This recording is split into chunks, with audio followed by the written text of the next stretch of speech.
नमस्ते आप सभी को। मैं कौटिल्य महिला शिक्षण प्रशिक्षण महाविद्यालय की छात्रा अध्यापिका from BSc BEd second year. आज हम फिजिक्स के टॉपिक कार्नोट इंजन के बारे में चर्चा करेंगे। कार्नोट इंजन ऊष्मा इंजन की दक्षता लगभग 50 से 60% होती है। अब ऊष्मा इंजन की कार्यविधि के अध्ययन के लिए सर्वप्रथम सादी कार्नोट नामक वैज्ञानिक ने सैद्धांतिक कार्नोट की कल्पना की, जिसकी अधिकतम दक्षता 100% हो सकती है। ऐसा कार्नोट, इसे ही कार्नोट इंजन कहते हैं। इसमें एक व्यवस्था होती है जिसमें कि एक सिलेंडर होता है, उसके ऊपर पिस्टन लगा होता है और उसके अंदर कार्यकारी पदार्थ यानी कि वर्किंग सब्सटेंस भरा होता है।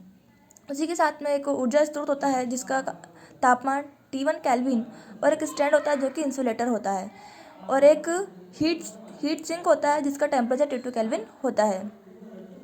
अब ऊष्मा स्रोत एक ऐसा होता है कि जिसमें उच्च ताप T1 केल्विन पर यह अनंत ऊष्माधारिता वाला ऊष्मा भंडार होता है, जिसमें कि कार्यकारी पदार्थ द्वारा ऊष्मा ग्रहण करने पर भी इसका ताप नियत बना रहता है।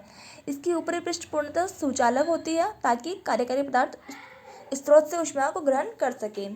इसी के साथ में एक और यांत्रिक व्यवस्था या कार्यकारी पदार्थ।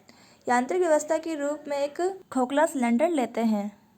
ऐसा पदार्थ जो ऊष्मा को कार्य में परिवर्तित करता है उसे कार्यकारी पदार्थ कहते हैं। इस सिलेंडर की निचली सतह सुचालक होती है और इसकी दीवारें कुचालक होती हैं।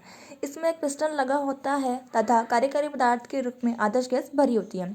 अब ऊष्मा सिंक, हीट सिंक तो निम्न ताप T2 केल्विन पर यह अनंत ऊष्माधारिता वाला ऊष्मा भंडार होता है जिसमें कार्यकारी पदार्थ द्वारा अनुपयोगी ऊष्मा निष्कासित की जाती है, परंतु इसका ताप नियत रहता है और इसकी ऊपरी पृष्ठ पूर्णतः सुचालक होती है।